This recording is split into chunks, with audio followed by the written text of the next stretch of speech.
नमस्कार, आप देख रहे हैं सिटी पोस्ट और मैं हूं अभिषेक मिश्रा।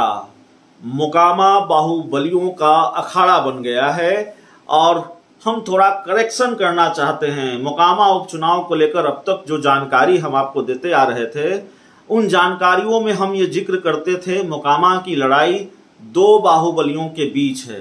मोकामा की लड़ाई दो बाहुबलियों की लड़ाई है। एक तरफ अनंत सिंह, दूसरी तरफ ललन सिंह। अनंत सिंह की पत्नी नीलम देवी आरजेडी के टिकट पर मैदान में हैं और ललन सिंह की पत्नी सोनम देवी बीजेपी के टिकट पर मैदान में हैं। लेकिन हम थोड़ा सा सुधार कर लेते हैं। मोकामा की लड़ाई दो बाहुबलियों की लड़ाई नहीं है। मोकामा की लड़ाई तीन बाहुबलियों की लड़ाई है। दो बाहुबली एक साथ है, एक बाहुबली अकेले हैं। सवाल है कि एक अकेला बाहुबली क्या दो बाहुबलियों का मुकाबला कर पाएगा?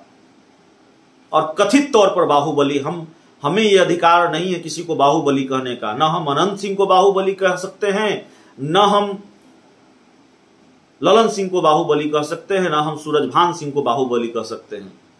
कथित तौर पर बाहुबली, क्योंकि उनको कहा जाता रहा है बाहुबली, उनकी छवि ऐसी है बाहुबली नेता के तौर पर।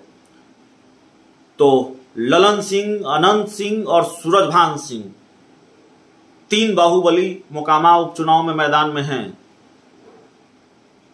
अनंत सिंह की पत्नी नीलम देवी मैदान में हैं। सोनम देवी जो ललन सिंह की पत्नी है वो मैदान में है।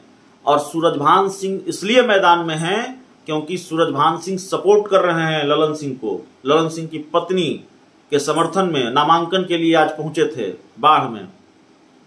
और जिस लाव लश्कर के साथ वो पहुंचे थे, जिस जोश खरोश के साथ उन्होंने पत्रकारों से बातचीत की, मुझसे भी बातचीत की, उससे ये लगा कि पूरी तरह से मोर्चा संभाले हुए हैं सूरजभान सिंह।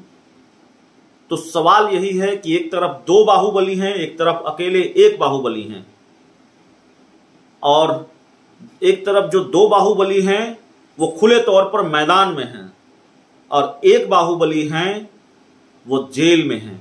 अनंत सिंह जेल में हैं, कई मामले उन पर हैं और एक मामले की वजह से उनकी सदस्यता चली गई विधानसभा की और इसकी वजह से चुनाव हो रहा है।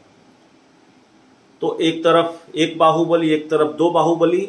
और क्या दो बाहुबली मिलकर एक बाहुबली को हरा पाएंगे या एक बाहुबली इन दो बाहुबलियों पर भारी पड़ेगा?